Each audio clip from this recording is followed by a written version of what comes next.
Bonjour et bienvenue dans la belle ville de Mayence. Oui, bonjour et bienvenue dans Xenius.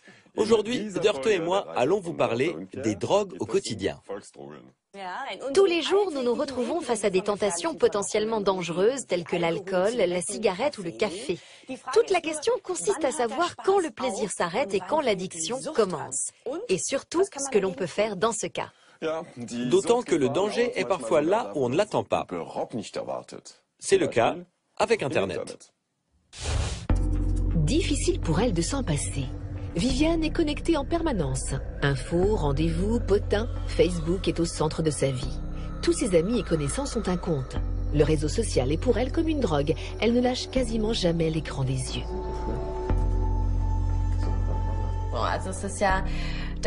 Il y a toujours quelque chose de drôle, de marrant qui se passe. On voit des super trucs. C'est ultra simple et on s'amuse bien.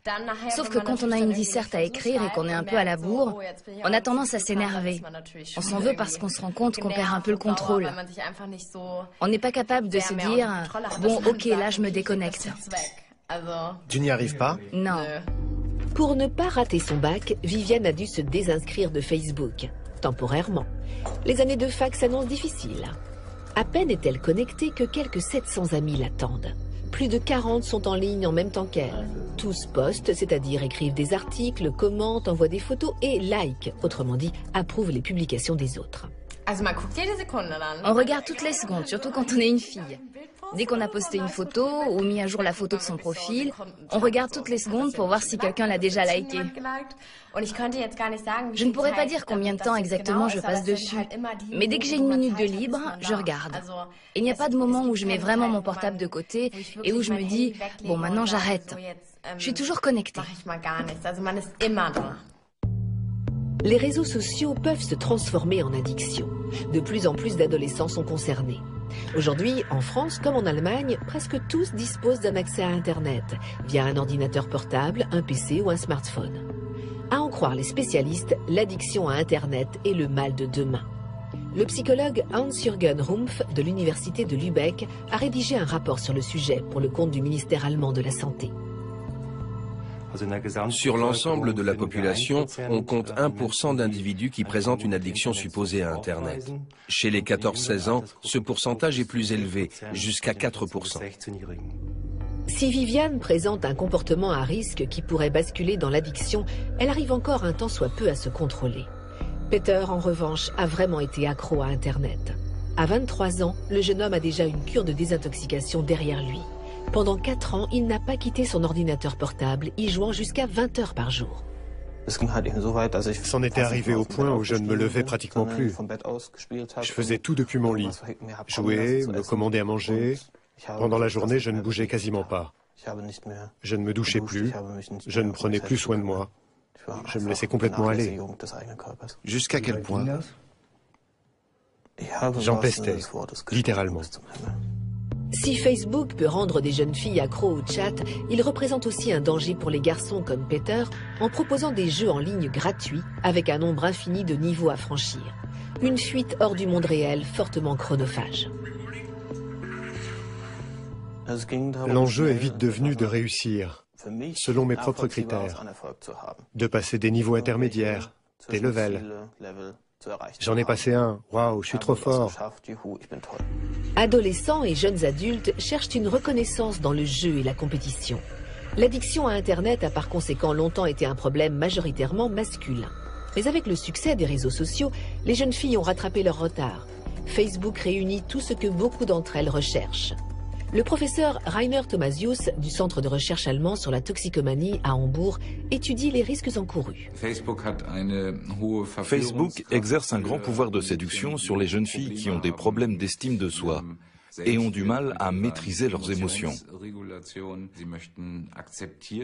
Elles aimeraient être acceptées, elles aimeraient si possible recevoir des compliments et obtenir, via les réseaux sociaux du net, ce que leur quotidien ne leur fournit pas.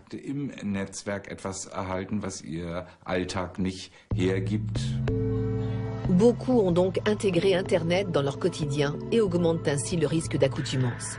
Smartphones et tablettes font en effet d'Internet une drogue disponible partout et à tout moment. Il y a de moins en moins de distinction claire entre le fait d'être connecté et celui d'être déconnecté, entre Internet et la vie réelle. Ces deux espaces sont de plus en plus interconnectés. Aujourd'hui, par exemple, deux jeunes qui sont assis l'un à côté de l'autre et interagissent peuvent simultanément consulter leur smartphone et être connectés à Internet. Il n'y a plus de distinction nette et précise. C'est pourquoi il sera plus difficile à l'avenir d'affirmer, par exemple, que telle personne est trop souvent ou trop longtemps connectée. Mais que veut dire trop souvent ou trop longtemps? Les spécialistes situent la limite à 30 heures hebdomadaires de jeux en ligne ou de réseaux sociaux. Pour Peter, c'était beaucoup plus. Conséquence, arrêt des études, isolement, perte de contrôle. Le profil type de l'addiction. Quand je restais un jour ou deux sans me connecter, j'étais d'une humeur massacrante. Je prenais la mouche très facilement. Ça arrivait souvent que j'enguirlande quelqu'un alors qu'il m'adressait la parole tout à fait normalement.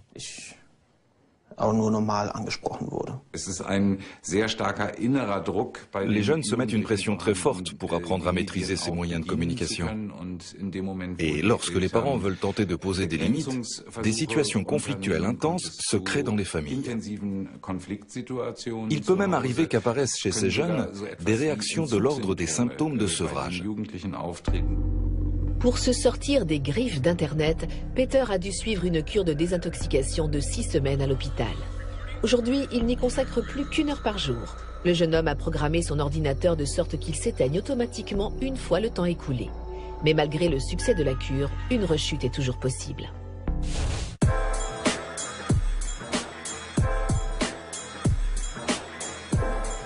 Nous allons maintenant découvrir la première consultation ambulatoire d'Allemagne spécialisée dans l'addiction à Internet et aux jeux vidéo. Ici, les patients peuvent participer à des séances de thérapie régulières sans être obligés d'être hospitalisés plusieurs semaines.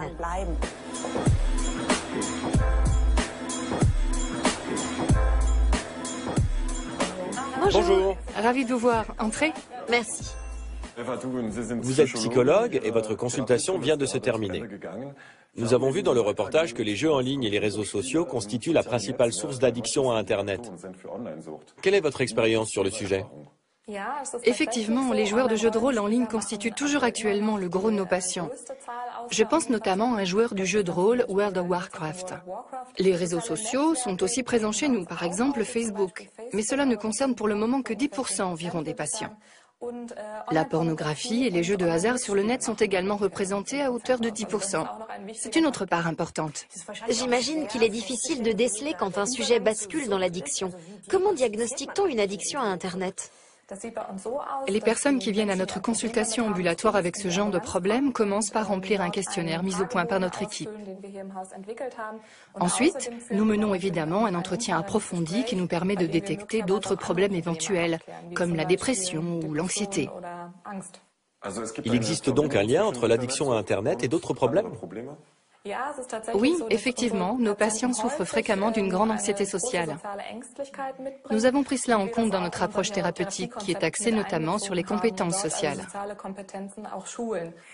L'addiction à Internet est-elle une pathologie à part entière ou est-ce plutôt un effet de mode ? Il s'agit bel et bien d'une pathologie qui touche un grand nombre d'individus. Nous pouvons d'ailleurs mesurer chez nos patients dépendants à Internet des réactions différentes de celles des sujets sains. Comment ça, mesurer? Au moyen d'électroencéphalogrammes. Ah, tenez, nous avons un volontaire. D'accord, je m'y colle. Très bien.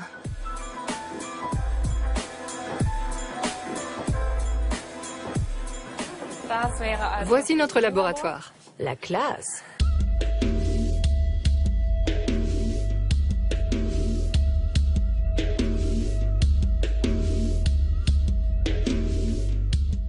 Il est prêt, je crois. Oui. Super. Dans un instant, nous allons mesurer si Pierre et son smartphone entretiennent déjà une relation de dépendance. Mais avant cela, voyons quel rôle joue le système de récompense présent dans le cerveau dans l'addiction. L'homme à qui l'on pose des lunettes de protection s'apprête à passer une IRM. Objectif des chercheurs, obtenir des images de son cerveau au moment où on lui présente ses photos. Ce patient est alcoolique. Le professeur Kiefer de l'université d'Heidelberg va observer avec attention son activité cérébrale. L'expérience consiste à faire passer un IRM à des patients alcoolodépendants en leur montrant des photos de boissons alcoolisées. Cela suffit à rendre visible l'activation du système de récompense. Par exemple, sur cette image IRM, on voit que dans cette région, le système de récompense est activé. L'IRM permet de déterminer si le sujet éprouve un intérêt fort pour l'objet représenté.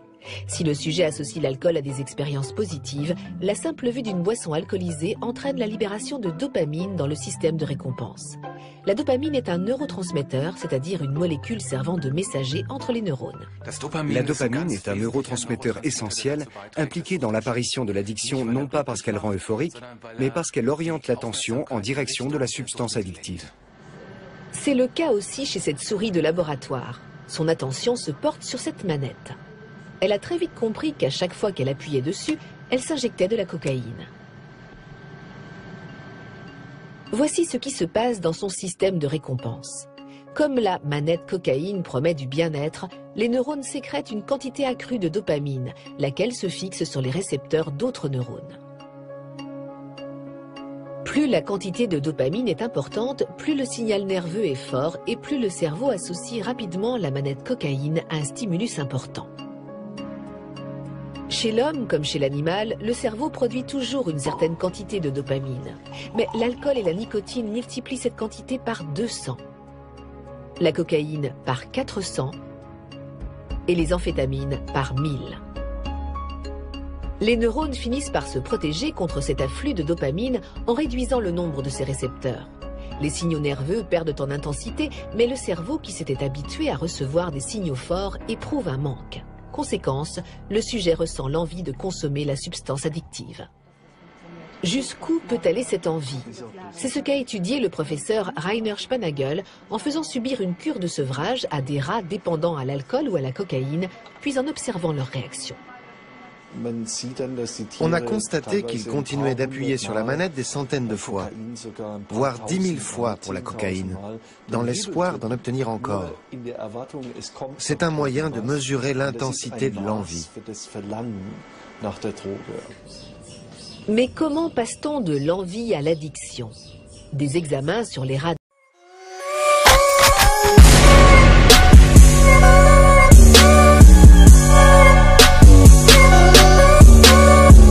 dépendants ont révélé qu'en plus de la dopamine, un autre neurotransmetteur était impliqué, le glutamate. Sa sécrétion entraîne une excitation des neurones. Or, l'alcool, en jaune à l'écran, bloque les récepteurs du glutamate. Comme les effets excitants du glutamate sont en partie entravés, le sujet ressent un sentiment d'apaisement. Problème, le blocage des récepteurs entraîne une production accrue de glutamate. Si à ce moment-là, l'organisme a éliminé tout l'alcool ingéré, de grandes quantités de glutamate se retrouvent soudain sur les récepteurs désormais libres. Conséquence, au lieu d'être simplement stimulé, le corps est agité. Reprendre de l'alcool est une solution, mais seulement temporaire, car à long terme, le problème ne fait qu'empirer. Chez les sujets sains, un mécanisme de régulation empêche que le glutamate soit produit en excès en permanence. Sauf qu'une consommation régulière d'alcool détruit ce frein naturel. La conséquence? Des concentrations extrêmement élevées de glutamate qui entraînent des symptômes de manque, comme une grande agitation et des crampes. Les études montrent que le mécanisme de régulation du glutamate chez les rats est quasiment identique à celui de l'homme. Le mystère de l'addiction est-il sur le point d'être résolu? Nous avons certes identifié un mécanisme, mais au cours de ces 20 dernières années, bien d'autres mécanismes ont été identifiés comme jouant un rôle dans le processus addictif, au niveau moléculaire et biochimique. Nous ne pouvons donc pas affirmer que nous comprenons désormais l'addiction. Tous les systèmes de neurotransmission sont loin d'avoir été étudiés, idem pour leurs interactions. Ce que l'on sait, c'est que les stimuli, quelle que soit leur nature, entraînent de nouvelles connexions neuronales à la base de l'apprentissage et de la mémoire, y compris de la mémoire de l'addiction. Il a été prouvé, du moins avec l'alcool et la cocaïne, que le glutamate participe à l'apparition de la mémoire de l'addiction et que la dopamine la consolide. Une expérience doit permettre de savoir si cet apprentissage du système de récompense est réversible. Des sujets alcooliques sont invités à ouvrir une bouteille de leur boisson préférée, à remplir un verre et à humer son odeur. Mais ils n'ont pas le droit de boire. Objectif, faire perdre à l'alcool son importance démesurée. Reste à voir comment va réagir le système de récompense à cette tentative de désensibilisation. Après ces séances, l'activation du système de récompense a été moins importante. De même, nous supposons que la sécrétion de dopamine et l'attention portée en direction du stimulus. Les chercheurs tiennent une piste pour diminuer la probabilité de rechute des patients dépendants, mais pas pour effacer la mémoire de l'addiction ancrée dans le cerveau. Ok, c'est parti pour l'électroencéphalogramme. On y va.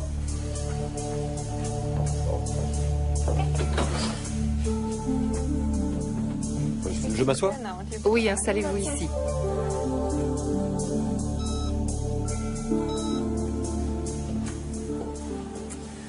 Nous allons commencer. Je vais vous demander de regarder avec attention les images qui vont suivre.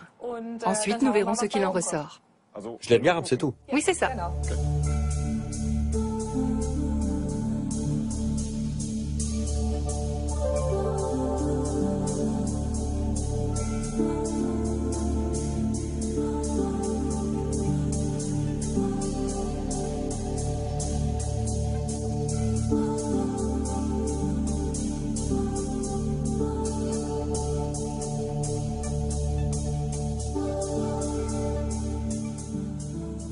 Alors, que nous dit le bonnet de bain de Pierre? Sur cette courbe-ci, on voit comment il réagit face à des images neutres qui n'ont pas de rapport avec son smartphone. Et sur celle-là, comment il réagit face à des images émotionnelles qui représentent son smartphone. On constate qu'il y a peu de différence entre les deux courbes. Chez les personnes dépendantes, la courbe qui correspond à la réaction face à la substance addictive est beaucoup plus marquée. Nous avons effectué une étude afin de vérifier si nos joueurs accros aux jeux vidéo se différenciaient des sujets qui ne sont pas dépendants. Et on voit effectivement très nettement que la courbe correspondant à leur réaction face aux images de jeux vidéo est beaucoup plus marquée. Ça veut dire que vos joueurs réagissent plus aux images de jeux en ligne qu'aux images de la vie réelle? C'est ça. Si vous voulez, je peux vous montrer ces différences avec une autre expérience. D'accord. Vous voulez faire le test? Oui. Très bien. C'est un test de réaction. Il s'agit de classer les mots qui vont apparaître au milieu de l'écran dans deux catégories au choix. Vous appuierez sur la touche de droite si le mot est à classer dans les catégories déconnecté ou attristé. Et vous appuierez sur la touche de gauche si le mot est à classer dans les catégories connectées ou enthousiastes. Il y a déjà un jugement de valeur, non? Le test est un peu embérificoté, mais il ne s'agit pas de porter un jugement, seulement de classer des mots. Ok. Tout en étant aussi rapide et précis que possible. Bien. Je vais débrancher Pierre. Ok.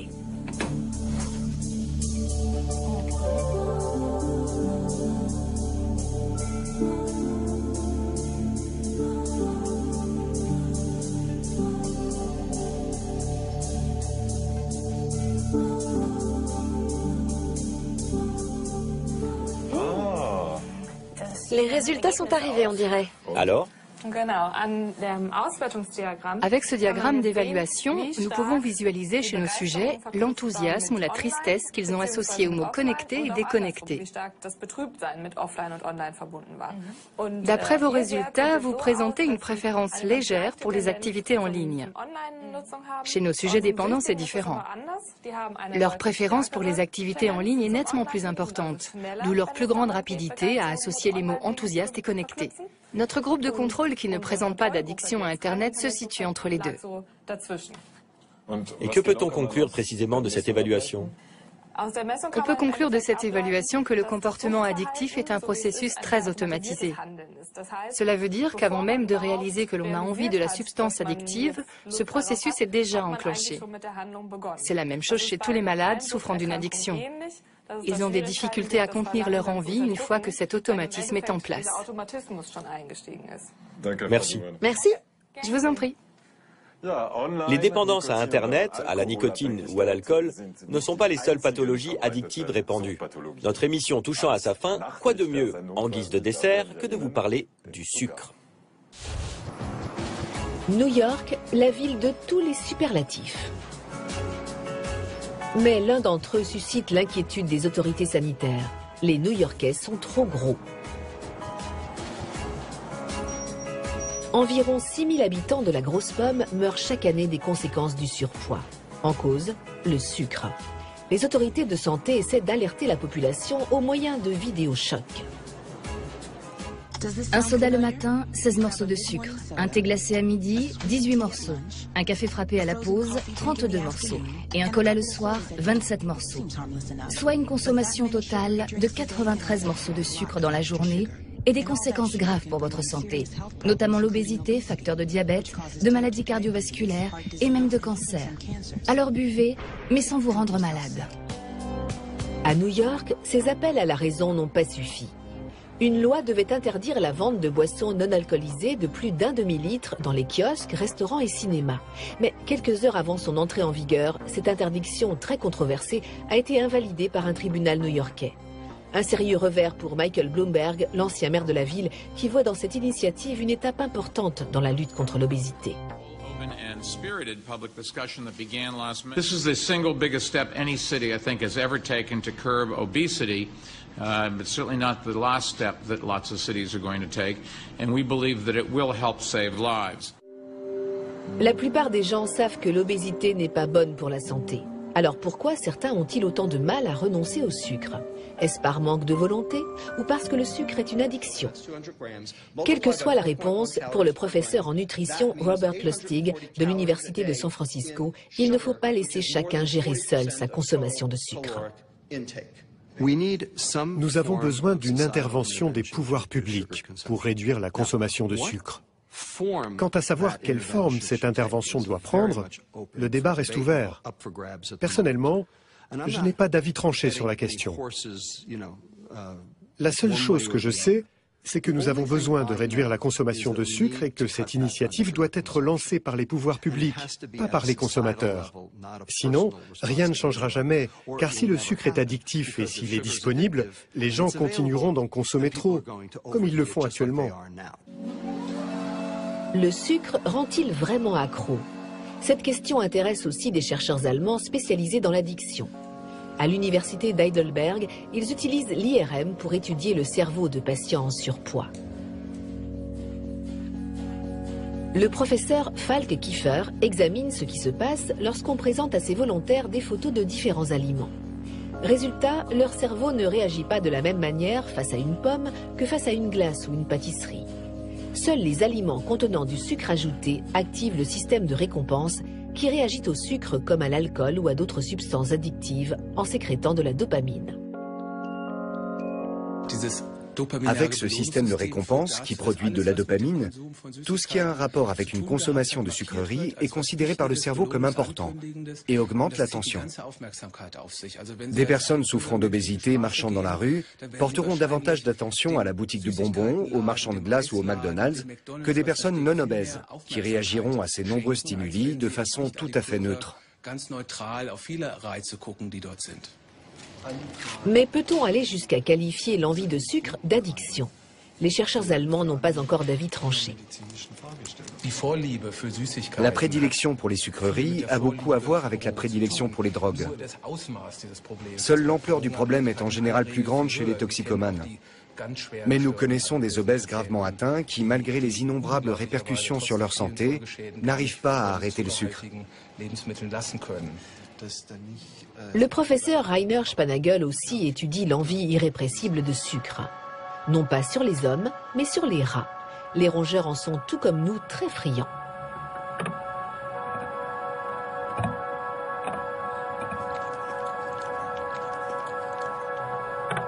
Cela n'est pas sans conséquences. Les scientifiques ont découvert qu'une consommation élevée de sucre conduisait au niveau moléculaire à une modification durable de leurs synapses, les zones de contact entre les neurones. Il ne s'agit pas seulement de modifications à court terme. Le cerveau garde cela en mémoire et peut, bien plus tard, déclencher une envie de solution d'eau sucrée. Pour les chercheurs, cette modification du cerveau est également possible chez l'homme. En fin de compte, La civilisation a surpassé l'évolution. L'évolution n'avait pas prévu que les hommes vivraient un jour dans un paradis. Or, c'est ce qui arrive aujourd'hui en ce qui concerne la nourriture. Un paradis à risque dont il faut soi-même se chasser si l'on ne veut pas tomber malade.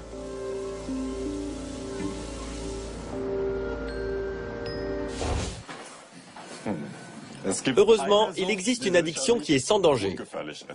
C'est d'être accro à Xenius. Avec nous, aucun risque de mauvais trip.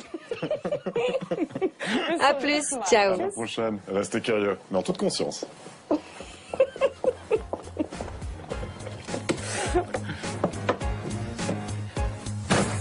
En plus, l'avantage avec Xenius, c'est qu'on peut le revoir sur Arte+7 ou aller sur notre page Facebook. C'est vrai, tiens, d'ailleurs regarde, on a des nouveaux likes suite à notre dernier post. Ah, cool. Ça fait plus de téléspectateurs. Attends, je regarde sur Twitter.